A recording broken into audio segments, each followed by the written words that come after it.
All right, let's call this meeting to order at 5:33 on October 14th, 2025. Miss Dottie, would you please conduct a roll call vote so that we can ascertain a quorum? Yes, sir. Chair Patrick Molina. Aye. Member Heather Anderson. Aye. Member Bill Brown. Aye. And Dottie McKinney, aye. We have ourselves a quorum. I am anticipating Jan showing up any minute, so we'll just document what time she joins us when she joins us. Wonderful. Well, Miss Melissa, if you wouldn't mind putting the flag up on the screen so that we can recite the Pledge of Allegiance. Here it comes. I pledge allegiance to the flag of the United States of America and to the republic for which it stands, one nation, under God, indivisible, with liberty and justice for all. Very good. We are on to item number 2, which is public comment regarding any agenda item on this evening's agenda. And I see we have Jenny Hathaway, who typically doesn't have any comment, but you are certainly welcome, Jenny, to be promoted to the panel to make any comments you wish. If you would like to make a public comment, if you could kindly raise your hand. Chair Molina, I'm not seeing anyone with their hands raised. But it is always good to see Jenny in the audience. So welcome, welcome. All right, then we'll close public comment for the moment, and we'll go into the approval of our current agenda. I move to approve this evening's agenda as posted. A second, please. Second. Thank you, Mr. Brown. Any discussion with regards to the agenda, folks? So Miss Karen has been out of the country for about a week and a half, and she put a marker in for item number 4 for learning celebration, but you don't see any details there. I believe we actually do have a learning celebration this evening. We just don't have the details for that, but I think she put that in there just for good measure. I think everything else looks to be in order. A relatively straightforward agenda. We do have one closed session coming up to discuss some important items and get a bunch of questions answered. So stand by for that. We'll vote to go in and out of that here in just a little bit. And I'm very excited to hear our financial reports because we have a couple of months worth to discuss this evening. So looking very forward to that. Any other changes or thoughts with, well, we can't make any changes. Any other thoughts with regards to the agenda? Very well, then, Ms. Dottie, would you please conduct a roll call vote to accept this evening's agenda as posted? Yes, sir. Patrick Molina. Aye. Heather Anderson. Aye. Bill Brown. Aye. And Dottie McKinney, aye. All right, our agenda is approved. Our next item is the approval of the minutes from our September 9th meeting. I move to approve the meeting minutes from September 9th, 2025. A second, please. I'll second. Thank you, Ms. Dottie. I got to see these a few days ago. They looked great then. They don't look changed to me since then. But did anybody have any corrections on the minutes, spelling or an omission or anything?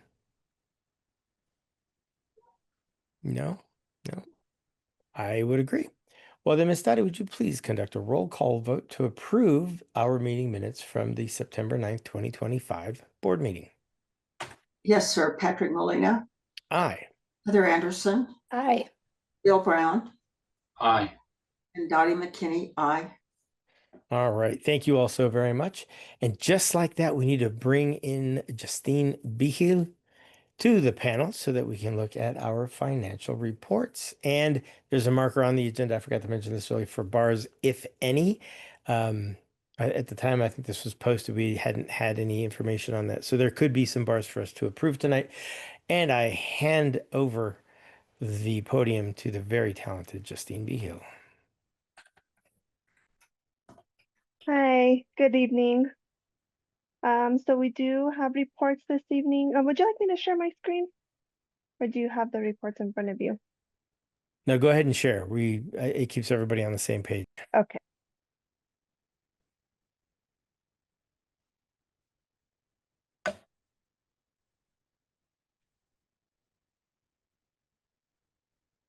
Okay, so the reports we have this evening show data from July 1st through September 30th, starting with revenue report. Looking at actual column, these are all the current revenues received to date as of September 30th. Nothing really new to report on revenues. We're getting, the SDG every month on the 10th. RFRs are being submitted and reimbursed. PED is reimbursing those within about 2 to 3 weeks. So further down in the report, you can see the detail of what RFRs were reimbursed this month, but nothing really out of the ordinary as far as revenues. The next report is the expenditure report. Starting with the operational fund, this is a really important fund since this makes up, a bulk of the total budget. We're showing about 1.8 million available. And so the way to kind of read these reports, you look at your budget minus the actual, what we've actually paid out. What's left to pay out is your encumbrance and then what's available. So this number changes, it could change weekly, it could change monthly. So that's why you always see that number changing. I did meet with Jake, I would say the past couple of weeks. We've kind of been going over the budget, getting it on track. One thing I wanted to report was starting with the cash carryover that was projected coming into fiscal year 26. That was over projected, I would say by 1.3 million. We don't have the actual financials from the audit yet, so I don't have that exact number. But looking at the numbers that was sent to us from the previous business manager, it looks like the operational fund ended in a deficit of about 300,000. So there will be a budget cut coming of about 1.3 million. And you'll probably see that, I want to say December, January, just depending on when we get those draft audited financials. Another thing that you'll see with the operational fund, another cut, is the 40-day student count. We projected about 1,500 students on the 40th day, and that 40th day was just last Wednesday. I think we came in about 1,425. So with that growth, we're going to see another budget cut there. But I have met with Jake. We have some plans on where to make these budget cuts, where the school can possibly end at a zero and be in good standing. Looking at the other funds, we're spending down all of those other funds. One you'll see here that's negative is the food services. I think that one's just under budgeted. I want to get in a few more of the USDA revenues to kind of see the trend on what that monthly reimbursement amount is. I'm going to probably give it until December and then see what that trend is every month. Hopefully that'll be a budget increase so I can do a budget adjustment here. I think that what we're bringing in revenues and what we're spending is pretty much a wash. Maybe you guys are making a little bit more money there. So that one I'm not worried about. A few other funds, it looks like, we're spending all of those down to zero. This fund 26107, this was Ed Fallows last year. I don't think we have an Ed Fallows program this year. So what was paid from this will have to be moved to the operational fund. And then another award letter that we're waiting on, like I mentioned last month, is the lease reimbursement, and I'm hoping we get that by next month. And we'll do that reimbursement on a quarterly basis. HB 33 is showing negative. I think it's because of the estimated cash carryover. Again, once we get those audited financials, I think we'll see a budget increase there. I think it was underestimated for cash carryover, so that one should have a budget increase. Any questions on the revenues and expenditures? All right, going on. So Justine, when you finish, is everything we're seeing from July 1 to the end of September 30? Is that what we're looking at right now? Okay. You're seeing, yes, that's what you're seeing as far as what Okay. we've actually spent as September 30. But even looking at this is kind of, I know you wanted more of a forecast or projection, but this also shows you like in Title II, for example, if we do spend all of what's left for the rest of the year, the 22,000, we'll have 2,200 left over. Okay, So that's good, kind of how this report is read as well. So your good. actual column is what we've actually spent as of September 30. The rest is waiting to be spent, I would say, for the rest of the year. Perfect. I just want to make sure when I put the motion to the board that it's accurate. So thank you. Yeah, you're welcome. The next report is just current open POs that the school has. So if you have any questions on these reports.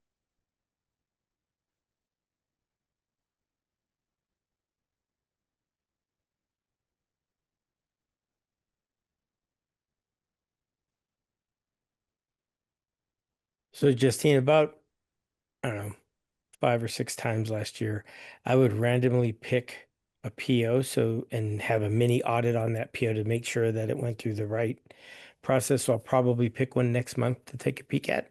So just giving you a heads up on that one. I know we spent the last 2 months trying to get you guys up to speed and all of that, so I didn't want to do that yet.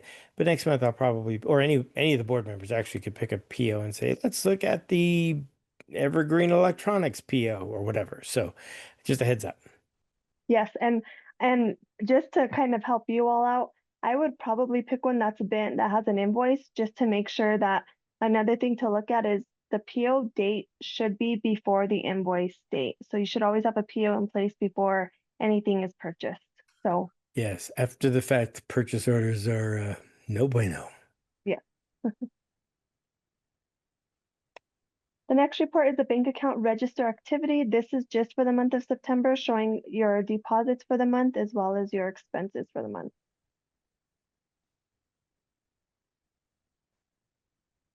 Just like I remembered it, these are very familiar.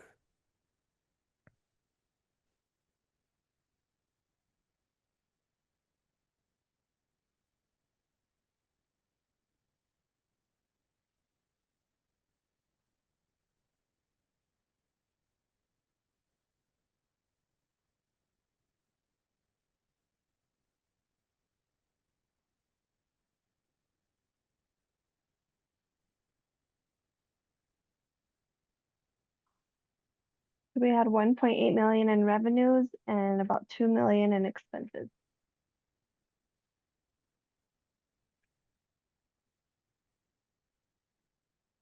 Going on to the bank reconciliation, we had an ending balance as of September 30th in the bank of 314,000, outstanding checks of 41,000, which brings the true balance as of September 30th of 272,000, which matches to the balance sheet.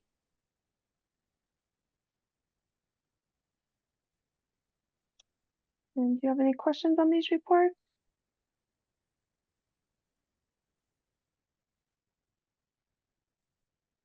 Bill, when we adjourn tonight, would you, if you're able, would you stick around for like 2 more minutes so you and I can chat about Finance Committee? Yep. Thanks. I don't have any questions. This looks just like the way it used to look back in the day. And then there's no bars this evening. No bars. I can't remember the last time we didn't have a bar during the school year. During the summertime, there's like one or two, but wow. Okay, no bars. Yeah, Very I'm good. kind of waiting until, like those audited financials come out to Yeah, kind of make those adjustments. absolutely. It doesn't make sense to move anything around now to just have to move it again. So Yeah. You know what the timeline is on the audit?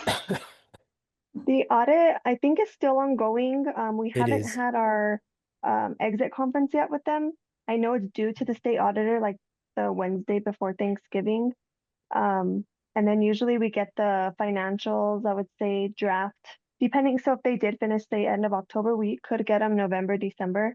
So that's what I'm hoping for. Yeah. I believe And to remind, November 12th, I apologize, is our exit. okay.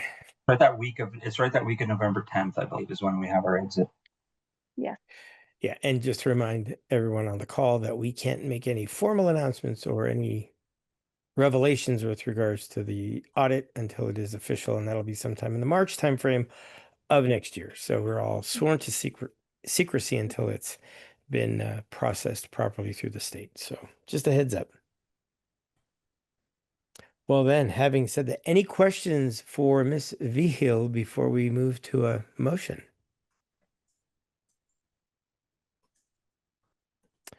Very good. Then I move to approve the financial reports showing our business from July 1, 2025 through September 30, 2025. A second, please. I'll second. Thank you, Mr. Brown. Any further discussion, ladies and gentlemen? No? We'll get more from Jake in the next month or so with regards to the settling out of our budget and all of the machinations therein on how we're going to resolve our budget woes. Um, so stand by for that. And Jake and I have been on the phone as well, talking through all of that. I know he's been with Justine quite a bit recently, trying to figure out how we're going to overcome this.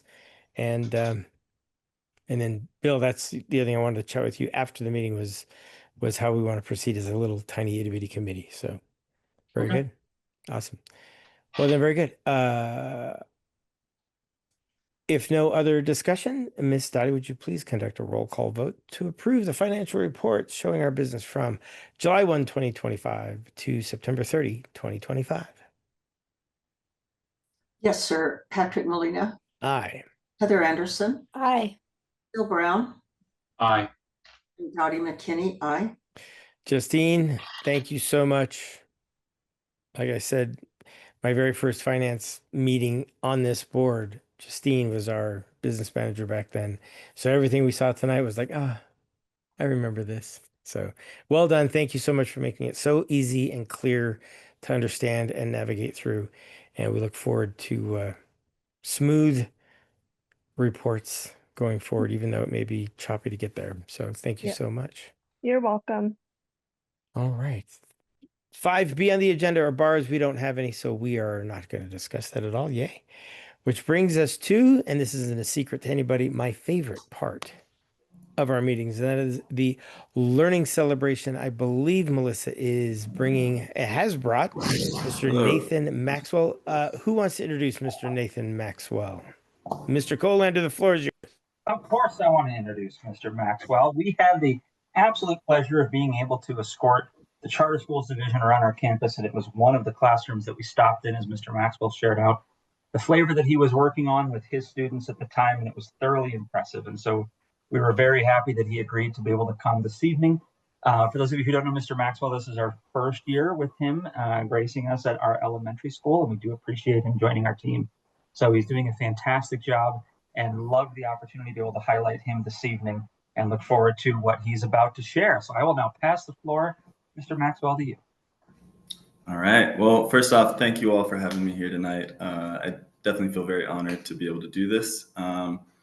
So tonight, I'm not the best at tech, but I'm gonna try and share my screen and figure this out. Here we go. So tonight, I wanted to share 3 things that I find as kind of secrets to success when it comes to teaching. And can you all see the screen? You can see it? Yes, we can. Okay, all right, awesome. So these are things that I learned, over the last 10 years of teaching that I had to learn the hard way to figure out what are kind of 3 things that, stand as some of the most important things that I see as teaching and things that help me be the best teacher that I can be. So hopefully these are some things that, people can take into any classroom and be successful. Administrators can, share that with their teachers and find ways to incorporate these things into daily lessons, because I think they're kind of the heart and soul of teaching. So the first thing is focusing on the social and emotional learning. And I'll move this down a little bit.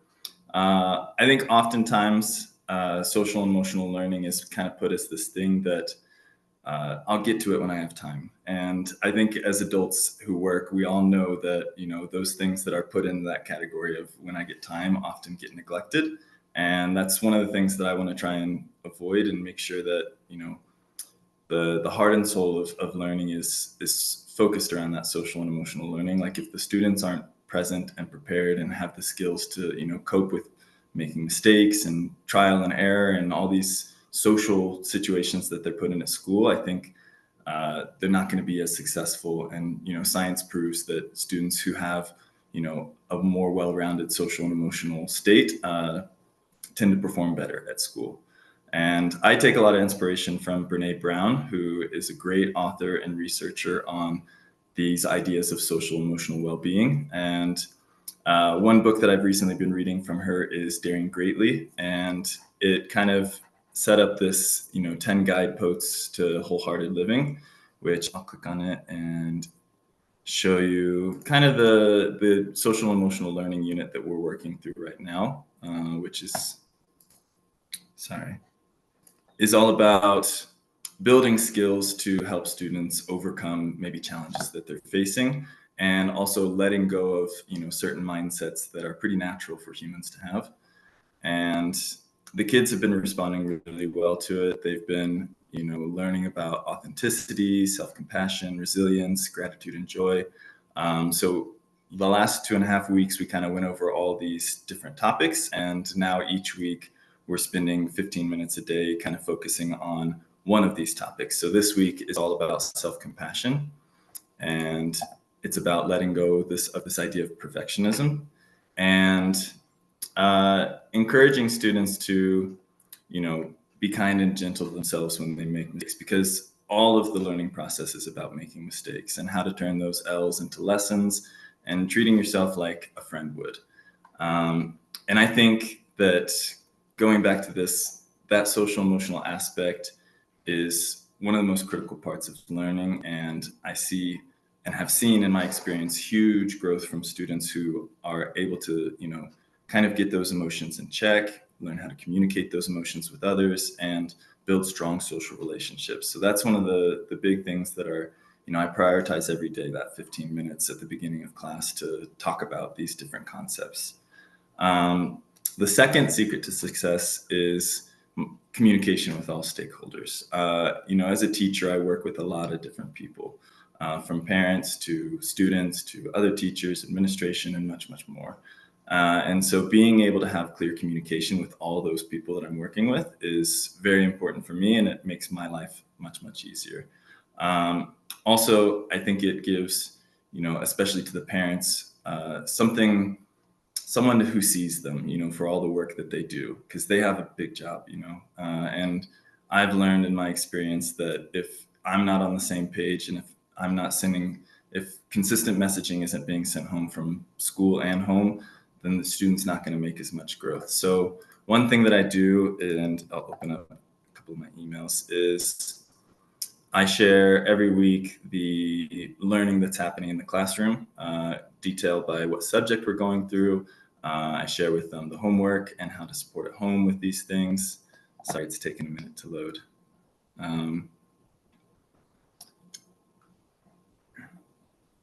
But I always make sure to, communicate as clearly as I can with those parents about how their students are doing. I send out a survey at the beginning of the year to ask about what's the best way for me to get in contact with you if you'd like to talk or have a conversation. And the students respond, or the parents respond well to that. And I think it builds a community that might not be there before, and it builds a sense of trust that, parents might, especially in this modern era with all the, divisiveness, and but it'll help them, see that, we're in this together, we're working as a team, we're here to support, this student for a common goal.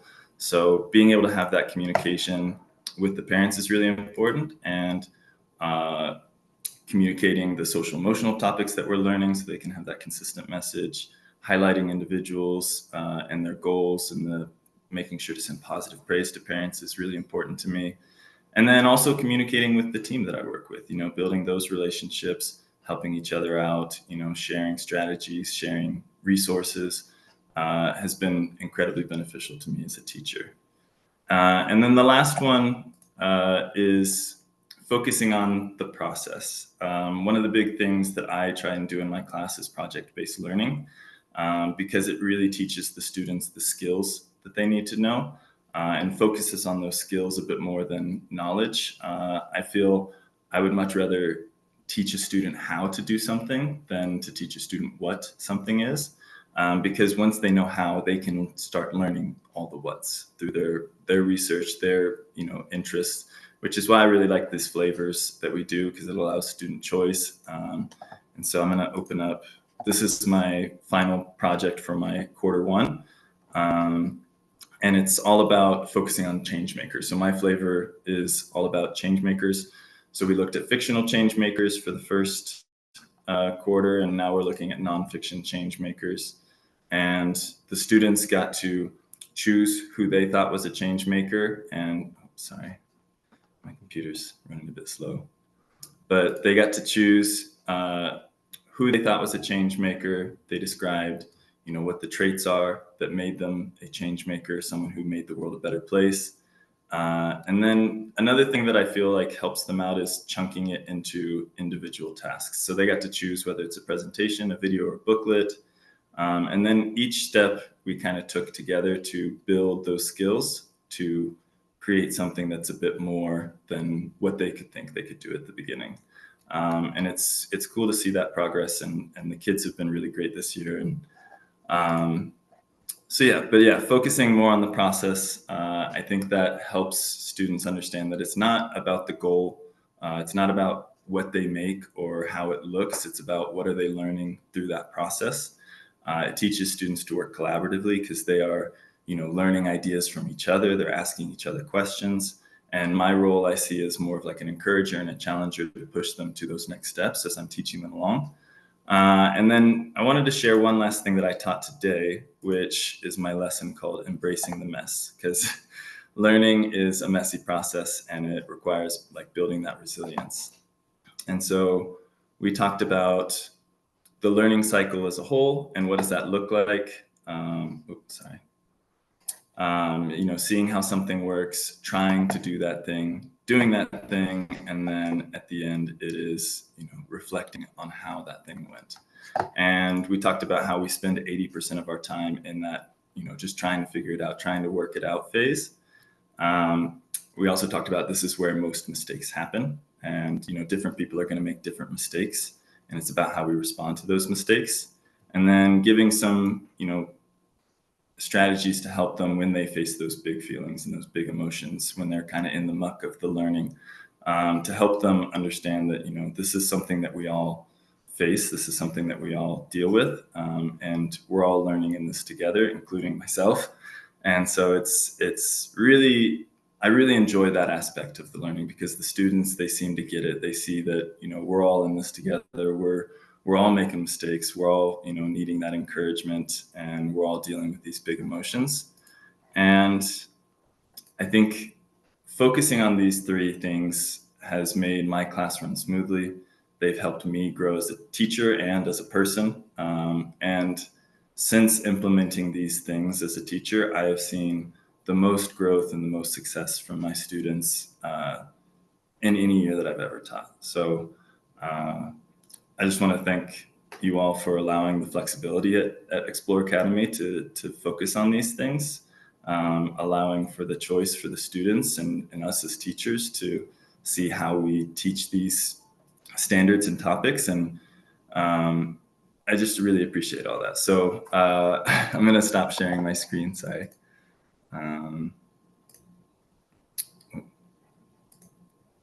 Okay. But yeah, when I came in, I didn't really know exactly how or what I was gonna, share with you all whenever I was first asked. But again, Jake and Jen have told me that, they want to hear about what you're doing in the classroom. And these are the things that I find the most important in the classroom, and the things that I think are going to help lead students to be successful and to be better people in the world. So thank you for letting me share. Thank you. Fellow board members, any comments or questions for Mr. Maxwell? Yes, Dottie. Yes, Mr. Maxwell, thank you so much for your presentation. I am amazed at the foundation that you are helping the students build that they can carry throughout their lives. And as I was looking at your presentation, I took good notes, and I can use a lot of the information. So thank you for your Of course. time tonight. Of course, and that was a little bit of my goal. You know, I see these three things as not just things that make teachers successful, but that make everybody successful. Yes. And so I appreciate you letting me be able to share about that. Yeah, thank you very, very much. That was awesome. I think, and what grade are you teaching right now? I teach third grade. Third, that's what I thought. So teaching the students early on that failure isn't bad, right? It's the process of working through it and finding success through that is so important because it's either I did it right or I did it wrong. And I think so many of us as adults still see it very black and white, where there's a whole lot of gray between those that you have to muck through to get to success. So I think that's fantastic. So thank you very much Well, for thank you. presenting and for having that in the classroom. This is why this is why I do what I do on this board and participating is because of teachers like you and the influence you have on our students and what you all bring to the classroom, which is so unique to other schools in New Mexico. So thank you very much. And I open it to the floor for anybody else to make any comments or questions to Mr. Mack. Mr. Maxwell, I just wanted to say thank you for coming and joining us. We appreciate it. Of course, thank you. All right. Well then, Mr. Master, we're gonna let you go and have some dinner and enjoy the rest of your evening and grade and whatever else you have to do as a teacher in your off hours. So, but again, thank you so much for sharing your evening with us. Really a treat. Thank you, Mr. Maxwell. Thank you. All right. And we have Jan Schubert on. Everybody, this is our newest board member. Woohoo! Sometimes getting on for the first time is a little bit of a challenge. So we're so glad you made it. You got to hear a little bit of the learning celebration. And Karen really does try after about the first month or so after school gets underway to bring in elements of the classroom. Sometimes we'll have students present, or it's a teacher, or it's a teacher and a student. And it's a nice reminder as to why we volunteer and do what we do on this governing council, and it's by far my favorite part of this meeting. So welcome, Miss Jan. And I did get your paperwork, and I did send it off. We are good to go. All right, we are on to item number 7, which is our administration and staff report. Mr. Colander, you have the floor. Thank you so much, and thank you all for being here this evening. So I have several items to share. I will, as always, try to be brief. I know that these meetings can sometimes run long. The first item was intent to sell the expedition. This was brought to my attention by Lisa Hughes. One of the things for those on the board, we had received a kitchen infrastructure grant that was for somewhere around $500,000, and part of the money was utilized to purchase 2 vehicles.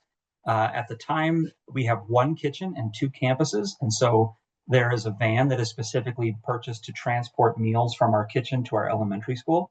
And we also ordered an expedition as a part of that package. And the intent at the time was that vehicles could be covered. We didn't think we were going to spend all the money within the grant itself. And so the move towards purchasing an expedition was approved, possibly as a tool for getting tutors from the mid-high over to the elementary.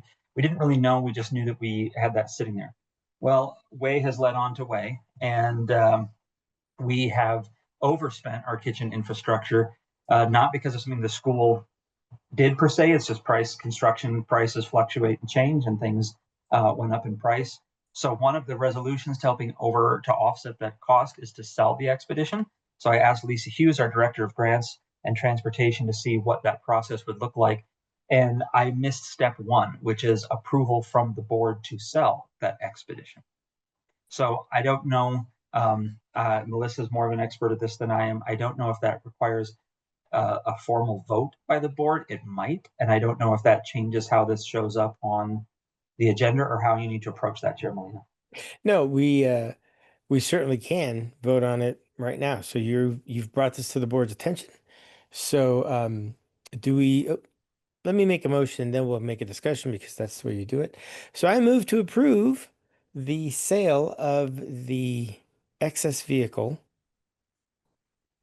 the Expedition. A second. I'll second. Thank you. All right. So now we can ask all sorts of questions. So Jake, so even though we got the cart in front of the horse a little bit, hopefully we'll get it all squared away.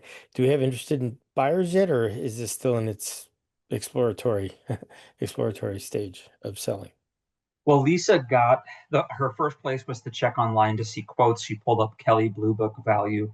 Its value ranges around 45,000. So when she checked Carvana and CarMax, she did contact the original dealership that we purchased it from. They were far below what they were willing to offer to buy it back than like a CarMax or a Carvana was for a cash offer. But she got about 3 quotes into it before she found out that we need to get it board approved.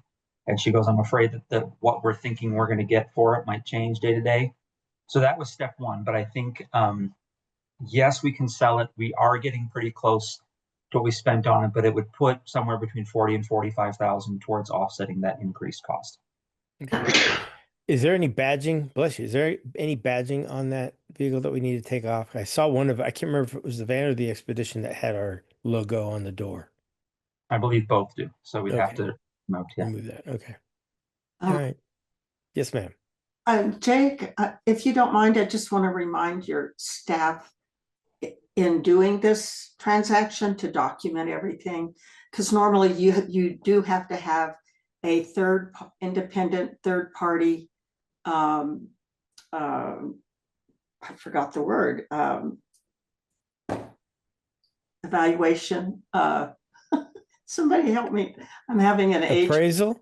An appraisal. Thank you. Yes, you should get a independent party appraisal, a written appraisal, and have that in the procurement file. Excellent. Thank you, Ms. Dottie. You write it down. Okay. Okay. Woohoo. Thank you. And that's why this board rocks. All right. Any other questions for Mr. Colander with regards to possibly selling the Expedition, recover those monies?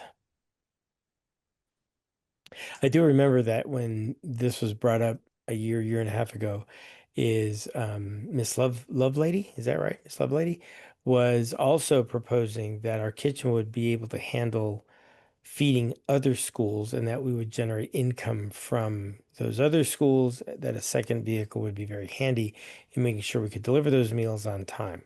So I'm not sure where that stands, Mr. Colander, but it sounds like maybe the one van will be able to handle it all as it stands. Is that a correct statement? It is correct in the sense that we did talk to Miss Lovelady this year, and Mr. Lovato and I met with her about this because we specifically said the last thing that Explorer Academy needs or wants are additional hiccups that impact our students and families. And so we specifically said, let's wait until we have at least a semester under our belt of utilizing the kitchen to serve our own students before we consider looking at renting the space to, or you helping utilize the space for other kitchens. I think Genuine is of the belief that our kitchen could be used for a couple of other schools, actually, that might be able to offset the cost. The one thing that we are having a hard time estimating, which is another thing that I think Mr. Lovato actually had requested, is he said, can we get 6 months worth of time to look at impact on utility costs, get a better sense of wear and tear on equipment, so that we know what we're asking schools to pay is not just, we want to make sure that it's fair, that on the one hand, we're not overcharging, but on the other hand, we are also considering all those things, which included the van. Like if, we didn't want the potential of our staff to be asked to pull to drive the van if Genuine was short-staffed one day. We wanted to make sure that if we purchase, that when we purchased our vehicle maintenance plan, that depending on where these other schools are, it's going to add mileage to it that would take us outside the limits of the maintenance plan for the vehicle. And we would want to make sure to put in things that are not covered under the maintenance plan, wear and tear on tires and things like that. So we were trying to get a better sense of what the kitchen would do. And then I think we'll move into what all costs could we contribute to or ask other schools to help pay. Fair enough. Thank you. Mhm. All right. Any other discussion or questions to Mr. Colander before we go to a vote? Well, it I sounds like, apologize. yes, ma'am. Who seconded the motion? Was it Heather or Bill? I did, Bill? Dottie. Oh, Heather, you yeah, did. Heather. Yeah. Okay, I apologize. That's okay. I missed that. No worries. All right. Well, then, if there's no further discussion, Ms. Dottie, would you please conduct a roll call vote to approve the sale of our expedition vehicle? Yes, sir. Patrick Molina, Aye. Heather Anderson, Aye. Bill Brown, Aye. Jan Schubert, Aye. and Dottie McKinney, aye. All right. Let's see if we can get some of that money back into the coffers there. Outstanding. All right, Jake, continue on with your report, please. Very good. So I will actually, yeah. So let me. I guess I'll handle point number 4 because that's kind of in the same vein of things for the board just to discuss, which is the brand information, the builder information for KRQE. So we did reach out to Katia Pryder, Director of Marketing and Outreach, and I went to the brand builder presentation from KRQE, and what they provided to us was essentially a suite of services that could be utilized to help build out the school. It was it came with a price of like, if you wanted to use our services, here's the price, and what it buys us is commercial time, access to their digital marketing, support from their team. There's sort of a plethora of things, but the price tag comes in at about $35,000 to be able to do that, to be able to access all of those services. The one holdup that Ms. Pride had in reviewing it is they also shared out the demographic data for KRQE for those things, and their target audience is not within our age range. Like, we would have to be willfully wanting to target the grandparents of kids who would be coming into the school because of the times when ads would air, the times when those things would happen. I also found in the process that we do, because we contract with ACES.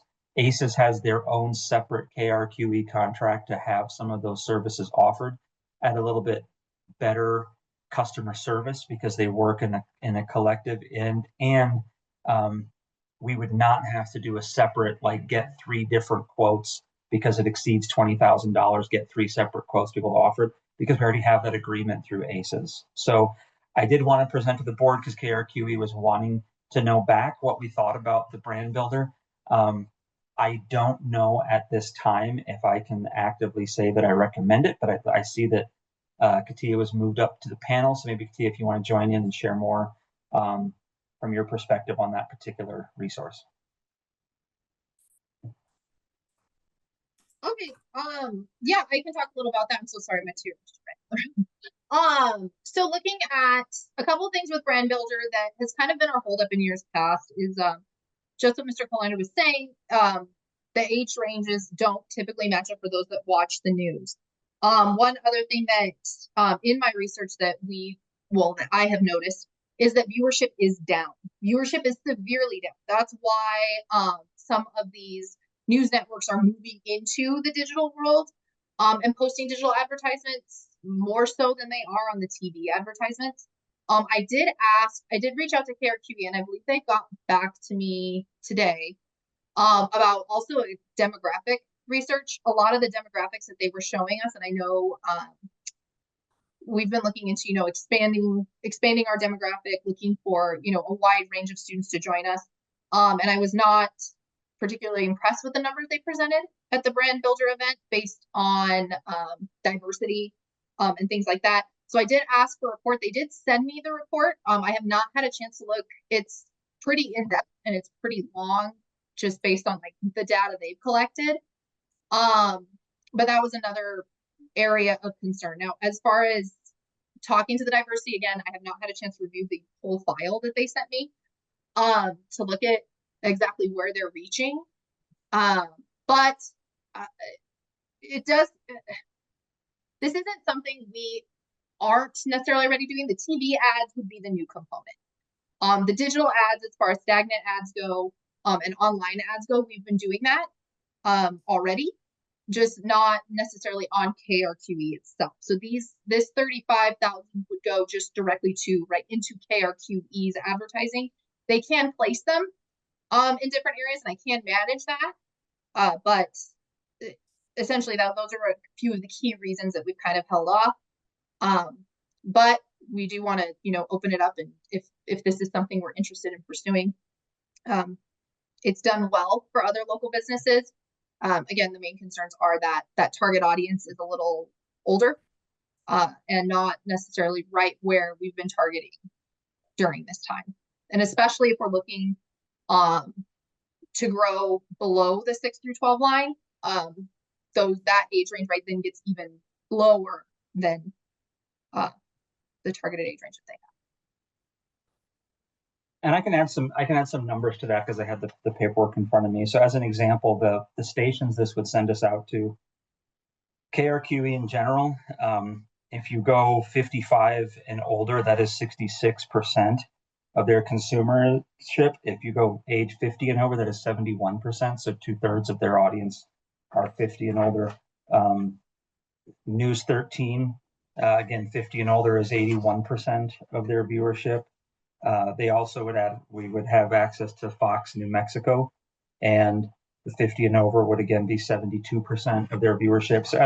So as we look through it, I mean, I think what they pitched to me in terms of what they would do would be great if it was targeting the families that we are looking to target with our marketing dollars. I think that because so much of the majority of their, because I mean, and I think it honestly, part of it is just a generational thing of what do younger people consume when they're trying to find news, and it doesn't necessarily mean turning the TV on at 5 o'clock to watch local news off the television. They're doing it other ways, and so the demographic data the presentation was cool, but the demographic data was disheartening in terms of whether that would be a good use of, like I said, about $35,000 of our money. If the board is interested in pursuing greater details, we can arrange to have maybe finance committee as a subcommittee come in and look to see whether that's something you want to dig into.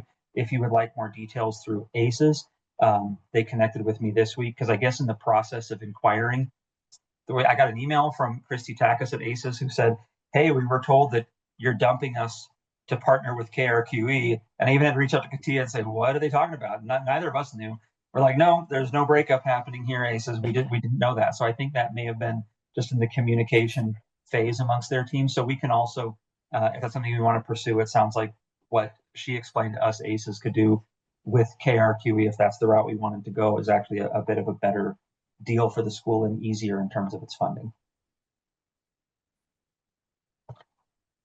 So I guess the recommendation as a board, the question is, would you like us to pursue the brand builder more, pursue it via ACES, or not pursue either and find some alternative ways to spend it? Fellow board members, what say you?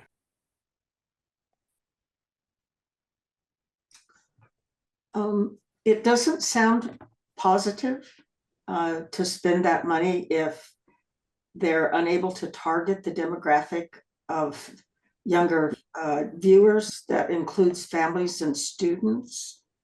So I'm inclined to see what else is out there that we could pursue.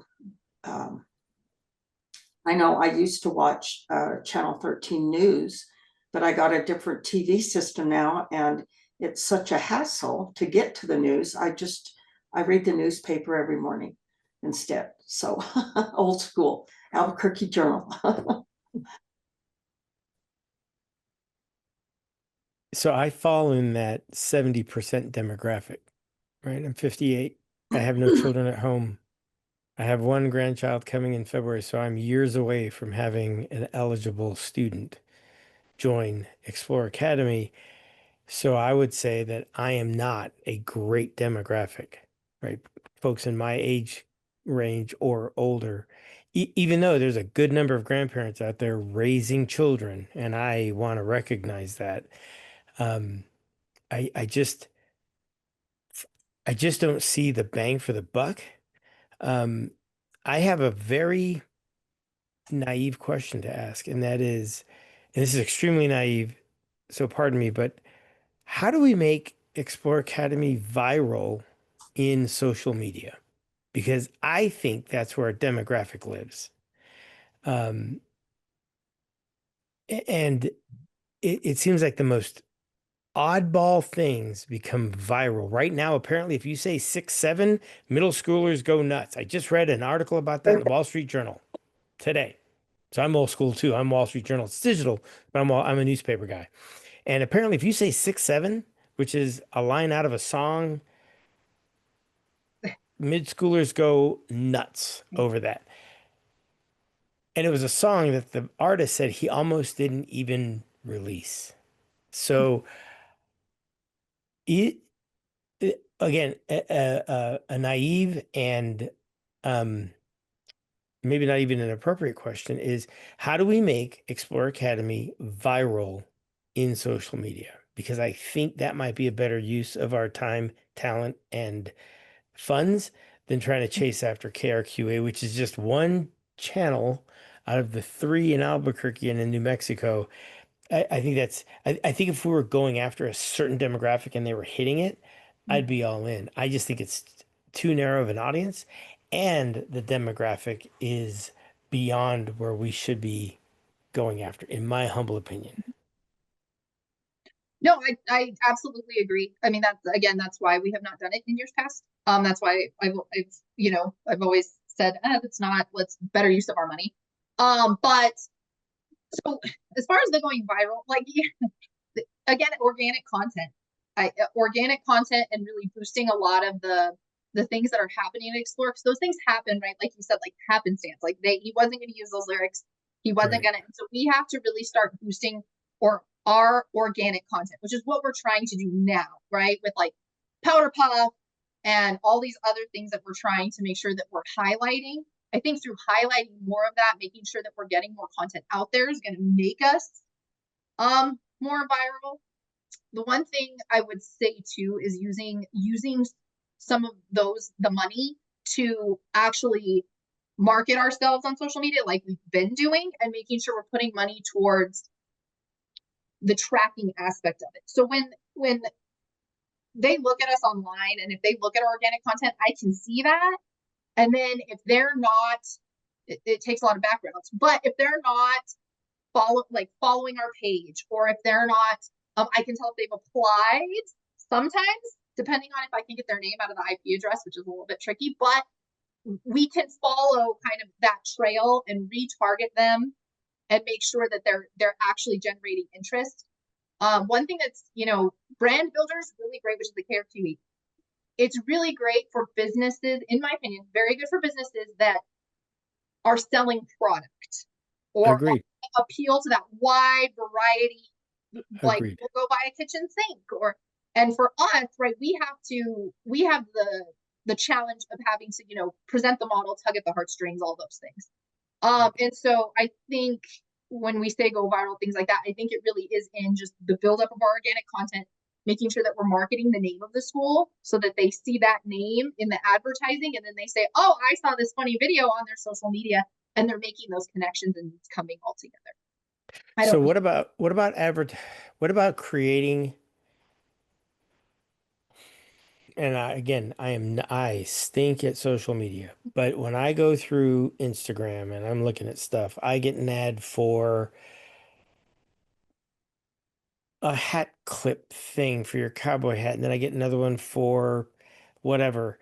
Are we buying ad space on Instagram? And what does that look like? Because it's not my feed or whatever it's called, thread, but I don't know. But You're fine. I don't see it. Now, again, I'm not your target audience. I'm not him.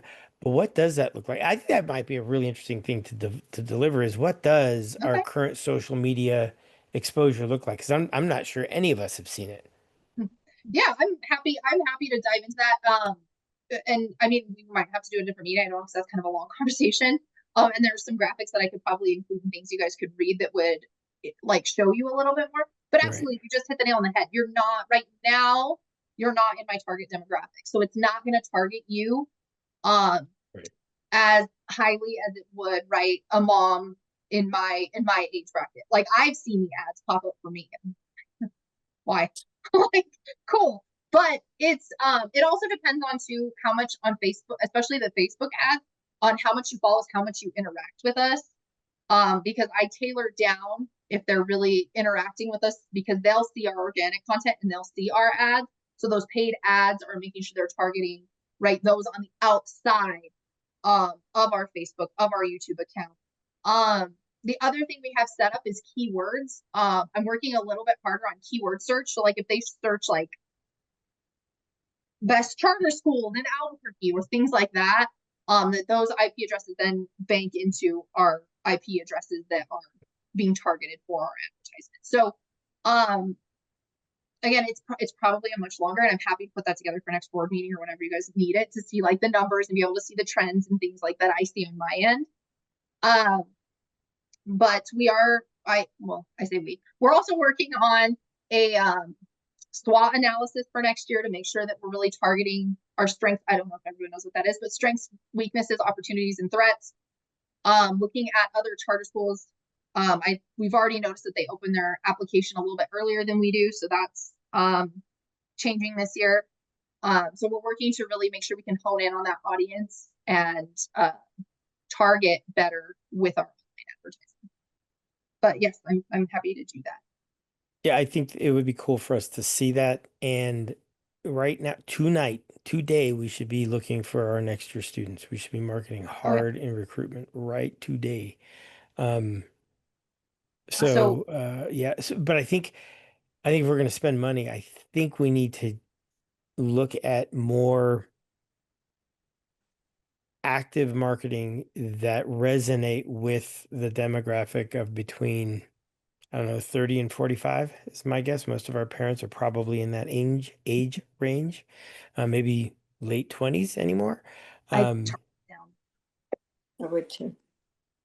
But what? I just said I thought I agreed there. I think go down a little further. Yeah. Maybe even 25, because if they so I think that chunk 25, 45, and I think there's a sub market under there, and that is high schoolers, right? So thinking back to my marketing is high schoolers become right. So if we start planting seeds there in the community to these 18, 19-year-olds who are eventually going to become our potential customer, we want to be relevant to them today. That seed won't germinate for another few years, but making sure that we look good to them. Again, if I'm a senior at Sandia High School, I'm not going to jump ship and go to Explore Academy for my last semester of high school. Not happening. That's not the customer I'm looking for. I'm looking at that Sandia senior as a possible college graduate who's going to have a kid who could indeed be my customer in a handful of years. So I think there's two marketing levels there. The more immediate need is getting our classrooms full, right now. So, but I think we also look at how do we make Explore Academy look really attractive to folks who wished they were our student, so that when they have kids, they know where to go. So those are my thoughts. So I'm not sold on the KRQE thing. I think ACEs, although I don't have enough information on ACEs, so maybe we need a primer on that. And what do they offer, and how much are we working with them, and yada, yada, yada. Because if they're working with other charter schools, then whose best interest do they have, right? So, anyway, I don't have enough information with that. But with regards to the KRQE thing, I think Patrick thinks that there might be something else that we could do with that money than using it there. But I'm just 1 out of 5. So those are my thoughts. Can I present something that's actually probably entirely free outside of our staff reaching out to our parents? If I see a YouTube video that says, hey, Explore Academy is awesome, that's great. I'm probably going to try my best to hit skip in that next 5 seconds. Even though I am a parent, the reason why my son is at Explore Academy is because of Heather. I think that the word of mouth is going to matter a whole lot more. And if we want somebody to actually come and join Explore Academy, are we reaching out to parents, asking parents to Instagram and follow you on Instagram? Are we reaching out to parents who, if we have a channel on YouTube or TikTok, to where, those things, because I mean, if and at certain times of the year, especially when we're opening up enrollment or opening up the application process, I mean, are we saying to our parents that, hey, by the way, reach out to your friends and let them know that Explore Academy is awesome, that you love how your children are receiving a wonderful education. Because to me, that's probably the channel that's going to be the most impactful for, I mean, I'm sorry, but your neighbor is probably the person that's going to listen more than the YouTube clip. That to me would be, I mean, it would be great if Explore Academy goes viral. But honestly, the people who have gone viral have no idea why they went viral, except for the fact that they just, you know, kept throwing something out there and it finally stuck. But I do think that if we, I mean, this is just basic business background kind of thought process. To me, we utilize the network we already have, which is our parents, and we get them involved in marketing ourselves. And so if we could hand out flyers and send announcements and, you know, send home with children, I know that sounds really, you know, making our students do our own work for us, but I mean, letting parents know that they need to follow our Instagram page or our Facebook page or our, you know, whatever it is, and that, hey, when you see something we post, we'd love it if you repost our posts. So if it goes out in the howl or whatever that is, that would be my recommendation. Rather than going out and chasing KRQE or any other program for that, I think that we've got a great network. We've got, what is it, 1,400 students. I don't know how many parents that are attached to those students, but my recommendation is I'm going to trust another parent over any advertisement that I'm going to see on KRQE or even on YouTube. It doesn't matter what channel it comes from. A recommendation from a parent is going to matter far more than anything else. Just my 2 cents. I don't know much, but that's going to be my recommendation. Word. I love it. And we have done that. We could use to do it again, absolutely, especially now that we have new families coming in. But we have done that. We're up by 10%. The last time we did that, we went up by 10% in our insights. So it definitely works. The one thing we do caution our families though is I can't allow sharing of our ads. And I can allow sharing of like flyers. But as far as our posts and things go, just because they have student photos, we can't allow sharing. We have to protect the children, of course, but Of course. you know, I mean, So that's the only thing I would say we would have to. Yeah, within obviously, yeah, within reason. But yeah, if we give stuff out that is shareable, if we create enough of that content that is shareable, then we just open that up a bit more for folks. But yeah, I get it, Katia. Absolutely, no argument there. All right. Anything else, Heather, Jan? So do you have, I'm just getting up to snuff slowly with what we're doing, but Facebook and Instagram, you do have accounts now.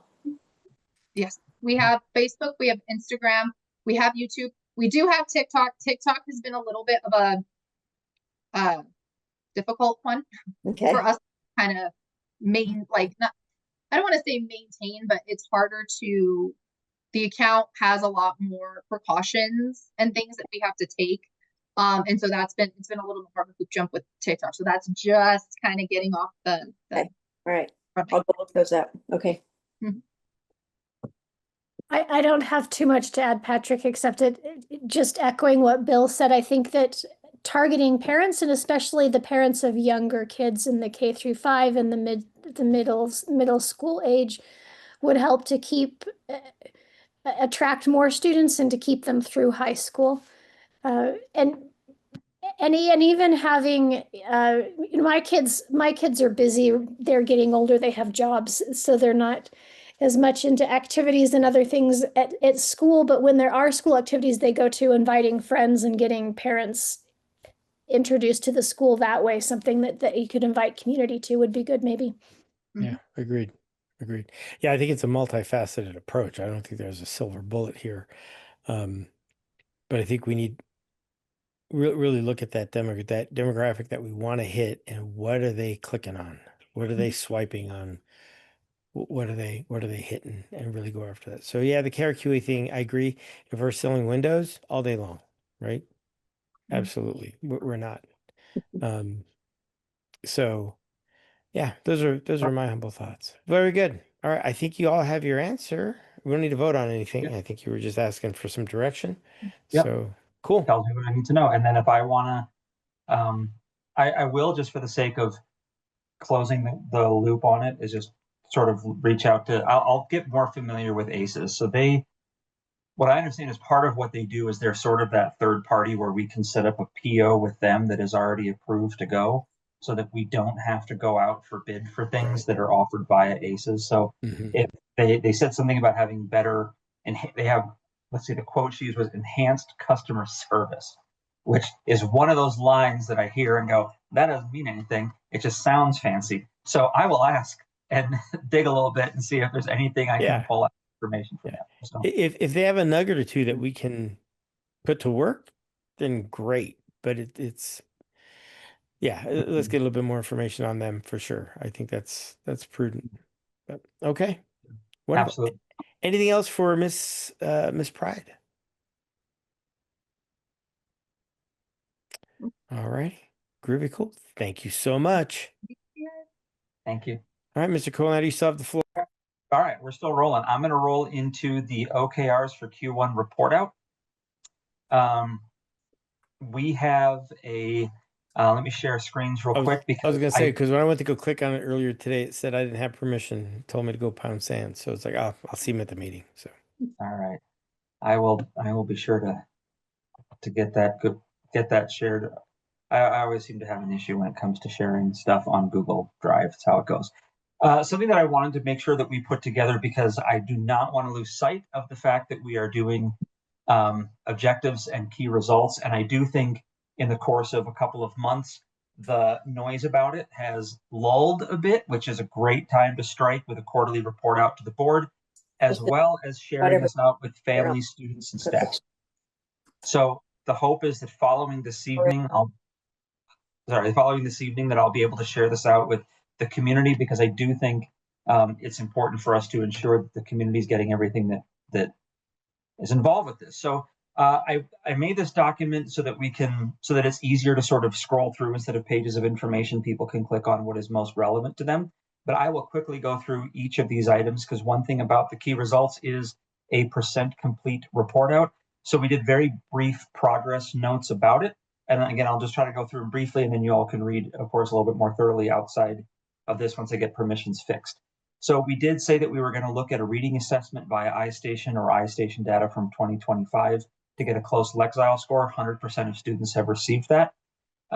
We were going to look for a letter screener for K-5 students to combine with iStation data to begin a student profile. One thing that was shared with me from the instructional coach over at the K-5 is that she said it's more of a phonics inventory in terms of what they do with letters, and it's an intervention step. It's not something that they would do with all students. So they said it's about 60% completed for the students who are needing it. Again, a change in the language. I wanted to record that here, that we'll have completed the San Diego Quick for all grade levels. That is 100% completed. And that is our reading strategy for the K-5. October 22nd, I'll be joining with the elementary school team to go grade level by grade level and talk with them over, now that you've got the data, what do you know about how well your kids are reading? And we'll see what the teachers have to say. We are halfway to establishing the literacy goal. We were so close to hitting 100% on this one. Library shelves have been delayed in shipping. So we did have literacy-wide events, but getting the library in place by the end of August didn't happen. The July delivery date turned to August, turned to October, and we don't have an updated date of delivery at this point. So we mark that as 50% completed because we lack the library shelves. When I go to K-5, again, the intent was to have data pulled for all students K-5 for math.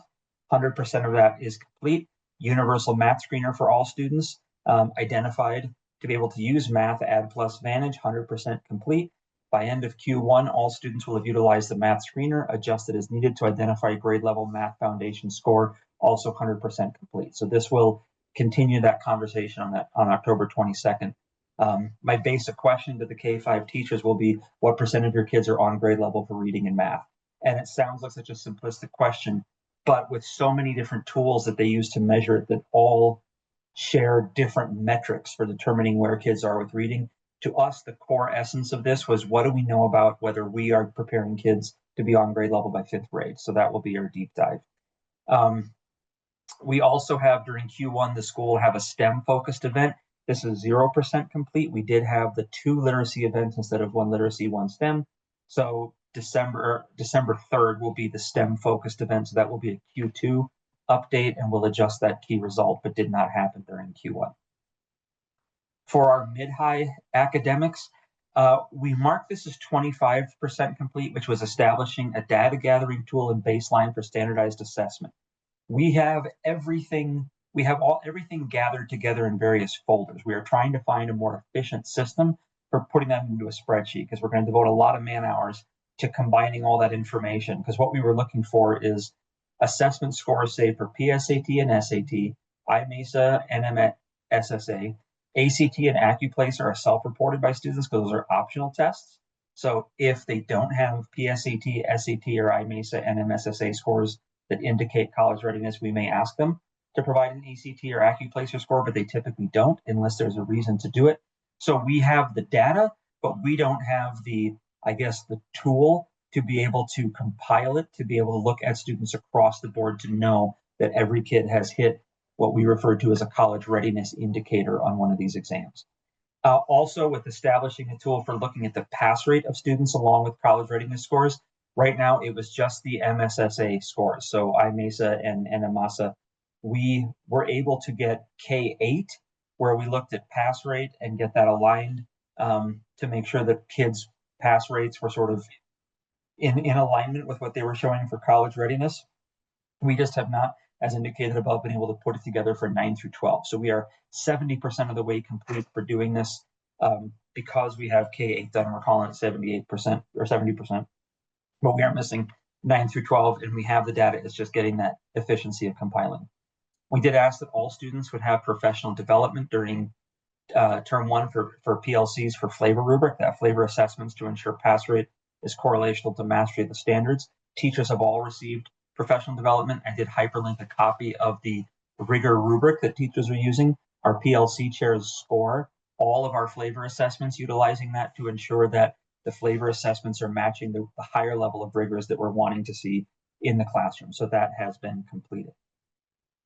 Moving to our Q1 community, we had an aggressive goal, and aggressive enough that eyebrows almost met hairlines when we dropped it, because we said we want by the end of semester 1 to get 6 positive stories or highlights published in local media. We have had 2 so far. So New Mexico Living, which was spread through our social media and our website, we were able to do that interview with myself and Anthony Branch and Jennifer Vargas. And there was an ABQ journal story that came out a couple of weeks ago. It was not a great story in that it was the impact of House Bill 63 on school budgets, but what it did highlight is what we as a school, I addressed in that article, that we were adjusting and adapting to meet the needs of kids that changed to a 4-day week, but offering services on Fridays. So it had a positive spin to how our school particularly approached some of the challenges that were raised by those budgets. I will say for anyone, and we're going to try to get this part out quickly, on October 31st, I don't know the world of public performance in media. I don't know if that's Alibi or Journal or who covers that really well. So any support with that would be great. But our high school music department is having a live screening of the original 1922 Nosferatu film, where the kids have written their own score for that. And so they were able to get a theater secured. They will be showing the film, playing the music live along with the movie.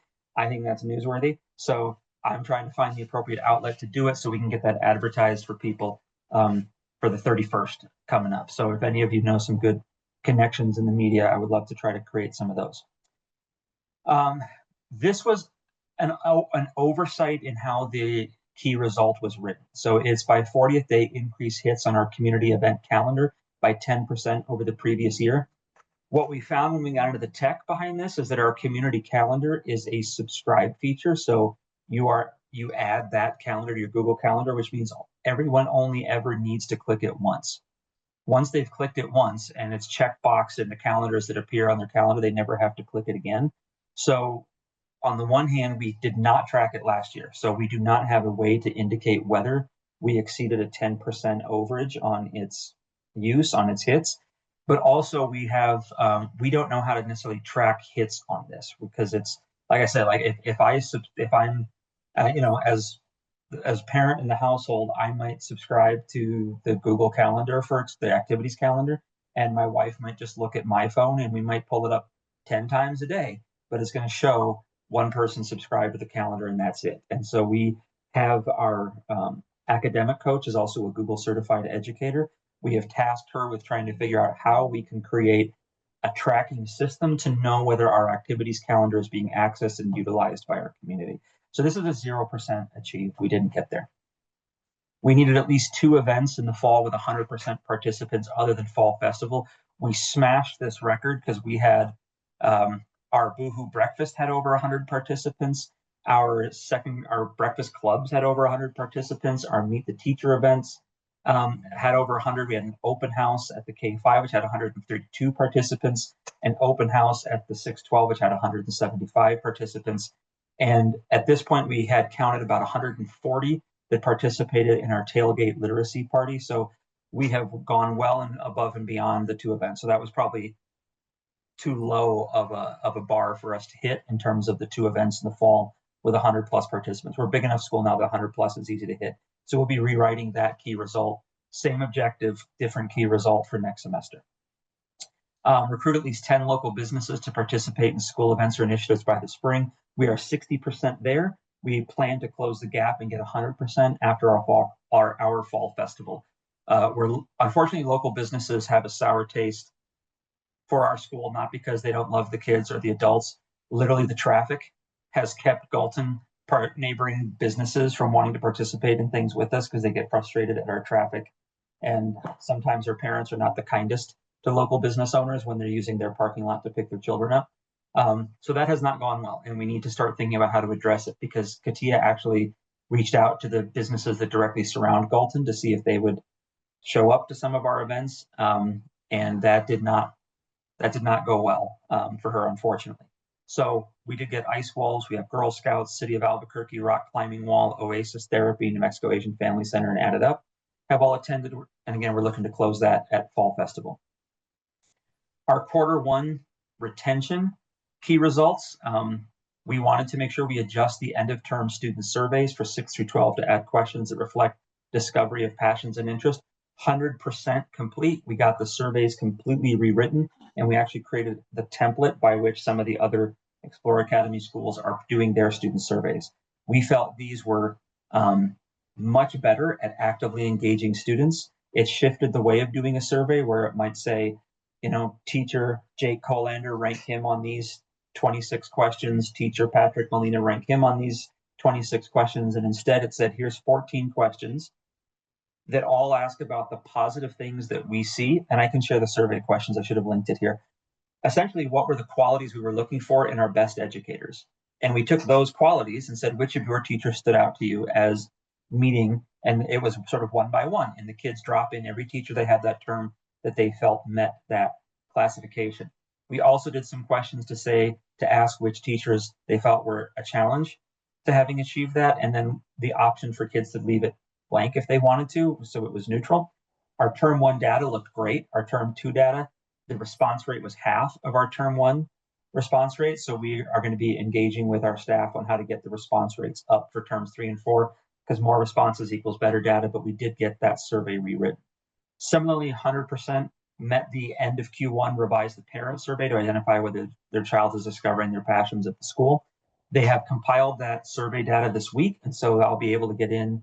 I was prepping for this and then some things we had to do yesterday for budgeting and stuff. But that survey was also rewritten and complete. I did ask if we had, for Q1, provided professional development around student engagement, focused on how to help students discover what they're passionate about. They were more focused on the previous section, which was the academic components and making rigor a key part of what's happening in the classrooms. And with so few professional development days this year now, we sort of overestimated how many of those days we would have. So instructional coaches are aware that Q2, we're going to start digging into this. And by January, develop the interest survey to be completed by 90% of 4th and 5th graders.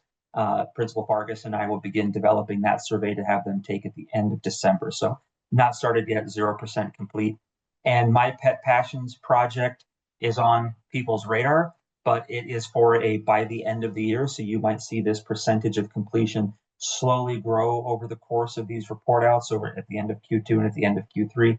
So by the time we get to the end of the 4th quarter is when the My Pet Passion Project Showcase will happen, which was designed to help see what students were engaged in this year that was valuable to them. And then finally, our other retention goal was to create visible and accessible pathways for educational exploration.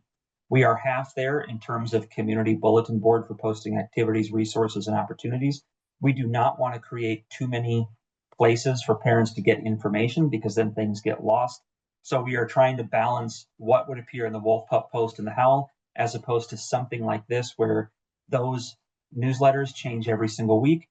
Could we develop something that's a bit more static that houses things more long term, so that for parents who are seeking resources, they have this one place to go to that has a lot of those things, as well as some of the changing things like activities and opportunities for kids and families. So we are building that out, but we have made sure that our Wolf Pup Post and the Howl are thoroughly representing the things that are coming up for students. So I mark that as about 50% complete. By the end of Q2, again, not started yet, we just started Q2 last week, develop an advertising campaign for majors that will be displayed throughout the 612, so our Galton facility.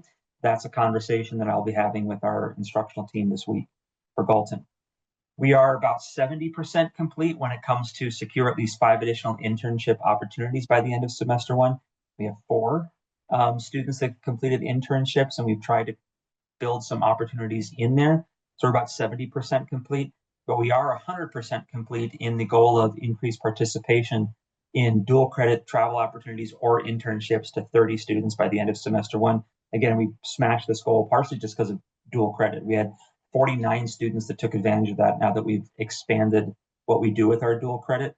5 students are signed up for our American Exchange project, 4 students going for European tour in March, 16 signed up for Japan next summer, 4 completing a capstone internship, and essentially completed due to dual credit, but about 25 students doing some kind of travel opportunity coming up for us meant we felt we really hit that goal. And finally, by the end of the first semester, we're partnering with at least 5 agencies through or in addition to RGEC to provide programming for K-5 students on Fridays. Girl Scouts, which we were going to have on Fridays, has backed out and is only doing after school, so they're not part of our Friday program. But Learner's Chess, spell that correctly, Learner's Chess and Explora are both actively engaged.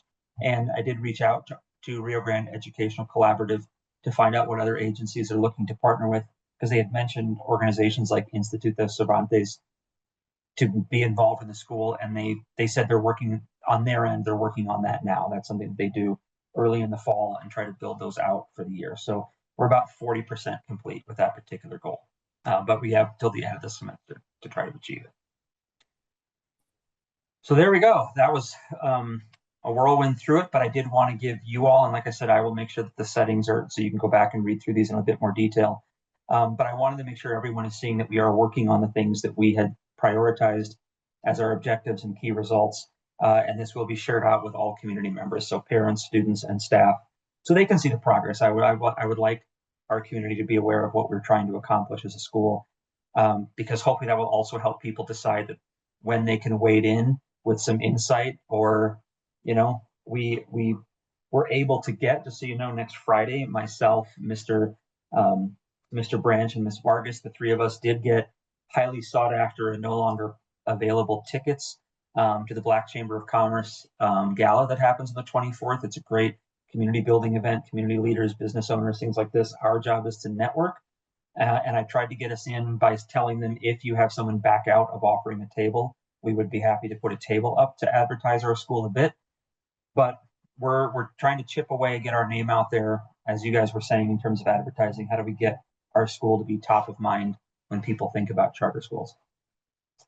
So I'll stop there if you have any questions about objectives, key results. No, this is outstanding. It's so nice to see it well defined.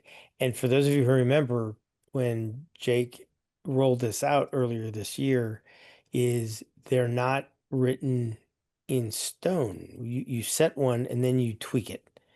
And same with the completion rate, right? According to the book, 70-80% could be a slam dunk.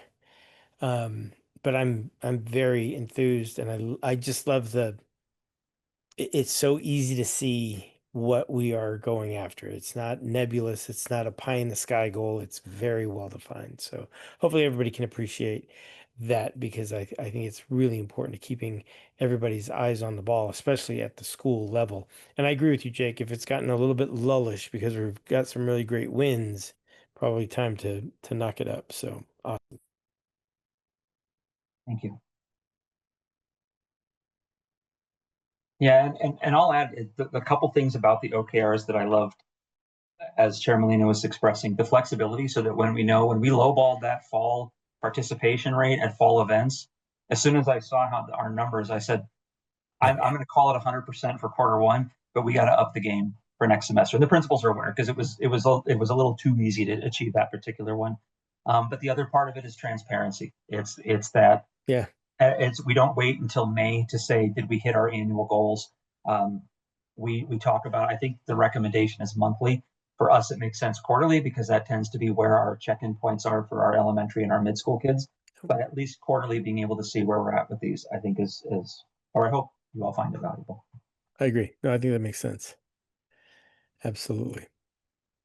Excellent. Excellent. You still have the floor, good man. Yep. All right. If there's no other questions on that one, I have two more. The first one is response to fiscal projections. I'll speak sort of generally because Justine mentioned we over projected the 1.3 million. I will be transparent with the board. We're sort of digging into why that number ended up where it did. What was shared was that back at the board meeting in both April and May, the board signed off on and approved a projection of $1.1 million cash carryover for this year. I said very boldly, I don't recall that number at all, and I don't think that would be a number we would tend to forget. I have gone back through our archives, and it was mentioned. I reached out to Dottie to see if we had the recording for last month's meeting, because I also want to be able to go back and look at the recordings of the April and May meeting to say, was something said that I missed or we glossed over? I want to make sure I have dotted our I's and crossed our T's, because I do not think that's an accurate number. And again, I'm not throwing anyone under the bus. I'm just being transparent with my board. When I had Mike Vigil reach out and discuss that number with Axiom and say, where did that come from? The response I got back from Mr. Vigil was their explanation made no sense and did not. And there is a chance, I don't want to say anything that's libelous, but there is a chance that either information was not presented accurately or completely to the board. And that is extraordinarily frustrating from my standpoint, because we, as I mentioned to Justine today, we have experts that we hire to do this work, because my background is teaching poetry and literature. I don't get into the thicket of numbers on anything unless it's line count and Beowulf. So otherwise, right, like I don't have that background. So I said, we rely on you all to share accurate and honest information with us.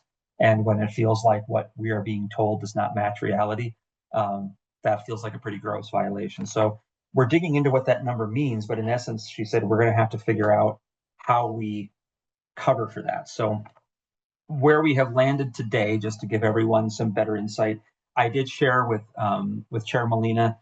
It was a spreadsheet. It was just a basic tool that I was putting together to go line by line through our budget to see what can we move out of operational, what can we adjust. We have a total, if you want these numbers, we have a total operational balance that we're going to have to solve for of $385,153. So a far cry from 1.3 million. Essentially take the one off of that.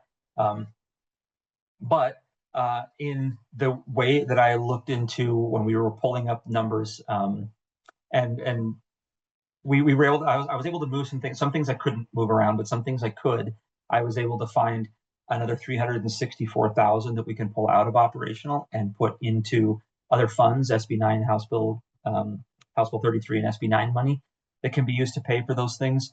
The spreadsheet that I shared, we do have some members who are of our directors team that can actually, we can do a little work on our end relevant to how they are paid in order to help save some money in the long run.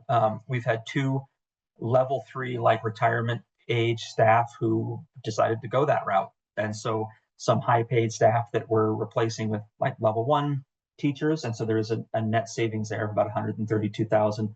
So I've cut the 385,000 down to about 364. So we're sitting at about $21,000 that we have to figure out, and that is our break-even number. That is not our we've got money going into next year number. So we will still be looking at options for that, some of which we'll discuss during the closed session this evening as we talk about a potential acquisition. So that'll be brought up then, but I did want to specifically address that financial projection so that the board didn't leave this meeting thinking, how are we going to find $1.3 million in our budget to cut? We're looking more like between 100,000 and 20,000 that we still have to solve. And I have an answer to how we're going to solve that potentially. So I think we're going to be fine. And then the last thing on here was an RFP for legal representation that was put out, but I believe that there is, and I don't know if that's a formal proposal this evening or not, Chairman. I don't want to misspeak, and Ms. Werner's not here to give me the look in her eye that I know whether I am or not. But we had to go out to a request for proposal for legal services. So Patty Matthews is absolutely amazing. But one thing that she is involved in is both a Title IX complaint against the school that has been quite costly and quite frivolous.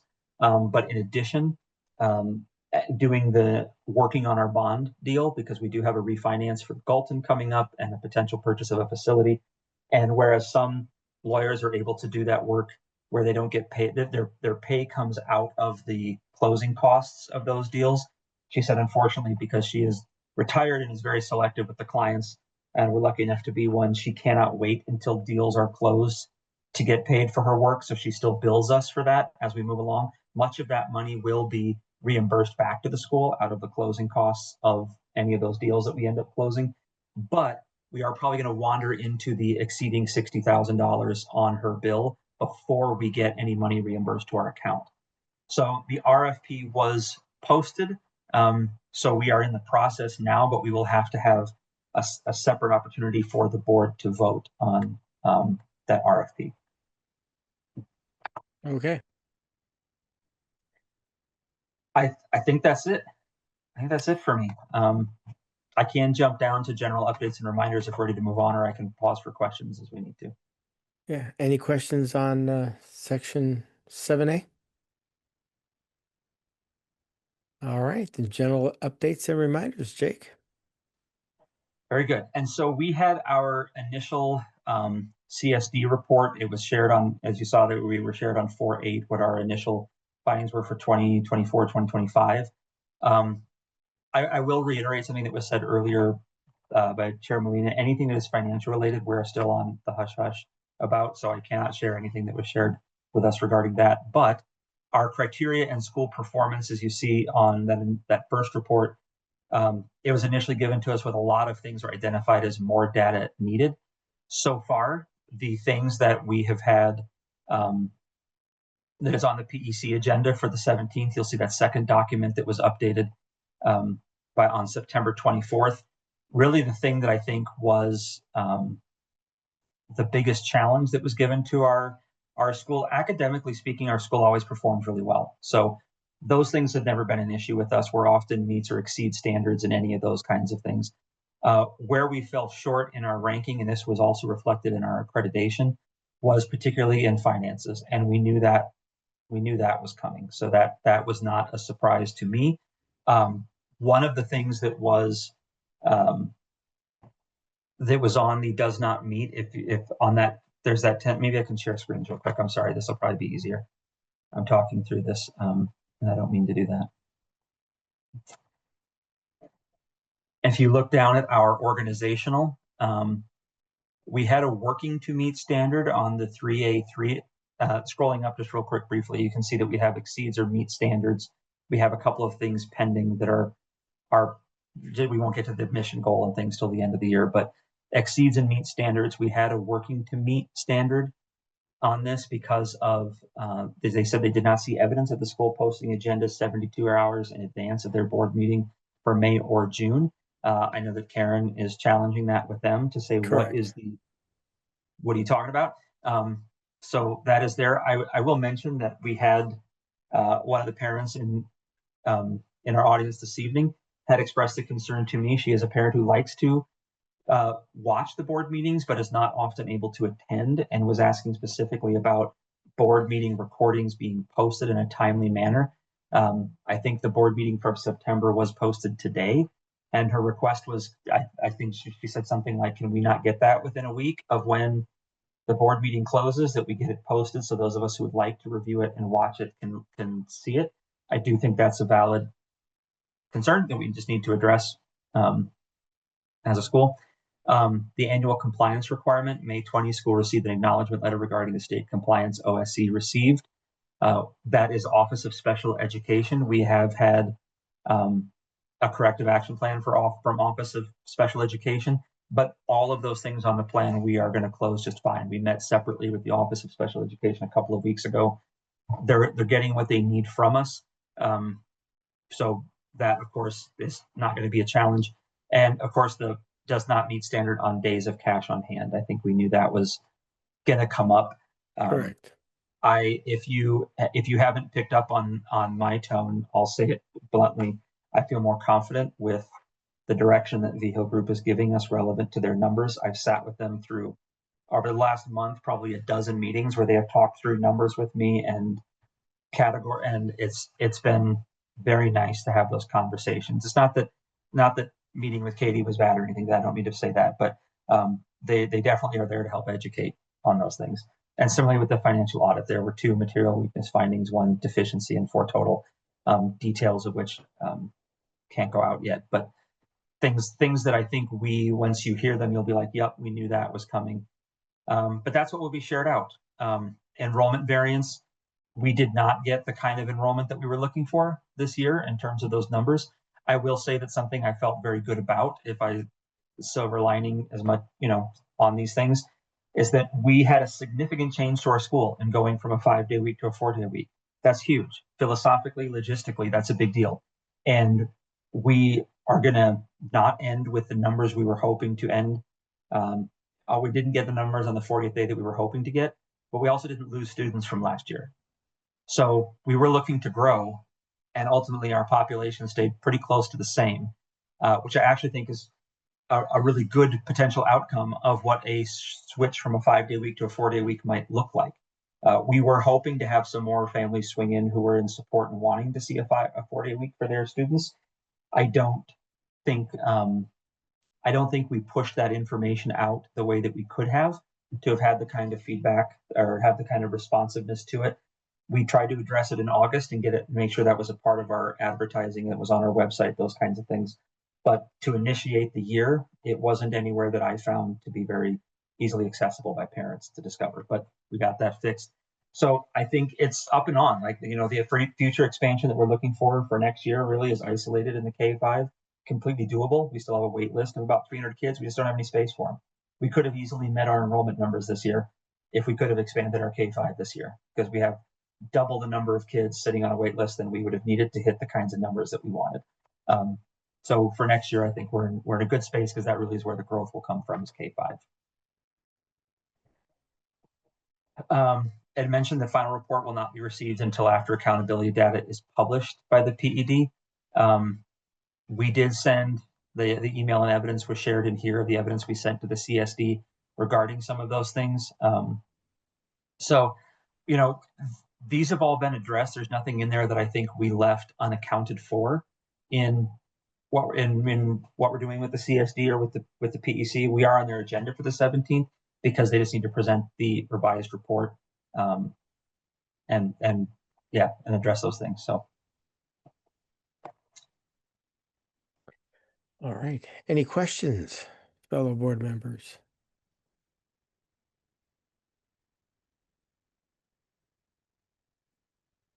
And we were challenged on several of those items by the PEC 2 or 3 months ago when we sat in front of them. So again, a lot of this is not news, and we certainly have action items to get us in the green or better. So stand by for more. And being that Ms. Schubert was brought in as our governing board, that was an item that did not get into Epicenter quickly enough. I do believe that has been rectified. But that was one other thing on one of those emails about missing someone from Epicenter for the board. We needed to get that done, but that's been, again, resolved. Yep, absolutely. All right. Well, that concludes section 7. Pardon me, we're going to go into section 8.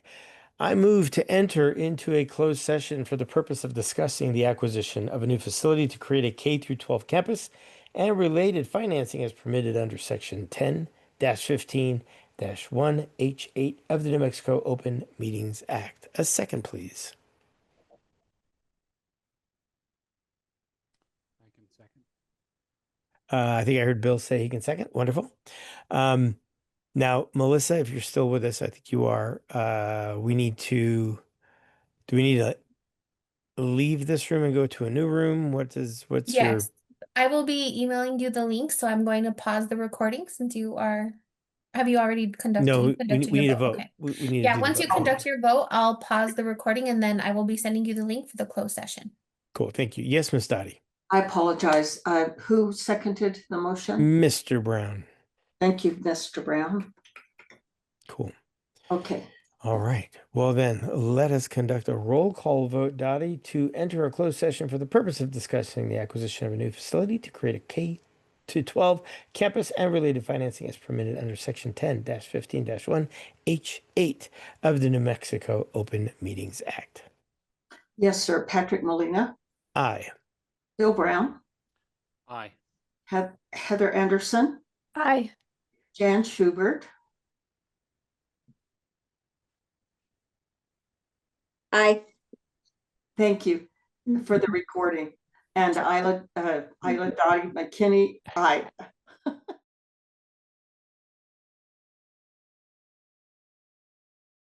And start the recording. All right, gang. Thank you so much. There is nothing to vote on coming out of our meeting other than to vote on closing our closed session. So I move to close our closed session for the purpose of discussing the acquisition of a new facility to create a K-12 campus and related financing as permitted under section 10-15-1H8 of the New Mexico Open Meetings Act. Let's close this. A second, please. I can second. Thank you, Mr. Brown. Alrighty, Miss Dottie, would you please conduct a roll call vote to close our closed session for the purpose of discussing the acquisition of a new facility? Yes, sir. Patrick Molina, Aye. Bill Brown, Aye. Jan Schubert, I. and Dottie McKinney, aye. Outstanding. We are back in open session. I do not believe we have an audit committee report because we're not allowed to have an audit committee report. The finance committee, I know for a fact, does not have anything to report out because we already covered that. And Bill and I are going to have a conversation tomorrow. And we just discussed all sorts of facilities stuff in the closed session. So I think we're okay there. Dottie, do you have anything else from the facilities committee to report out that we didn't discuss? No. Outstanding. That takes care of item number 8. Item number 9 are board comments. Any comments from the board regarding anything? Very good. I don't need other than to thank you all profusely for your continued dedication and hard work on this board. Public comment regarding anything not on the agenda. We don't have anybody in the attendees, and all we have are our panelists. So I will close the board. I'm sorry, the public comment section, seeing that we have no public to comment, which leaves us to section 11, which is the adjournment. Thank you all so much for your time this evening. I will adjourn this meeting at 8:34. Folks, we will see you very soon. Have a wonderful rest of your evening.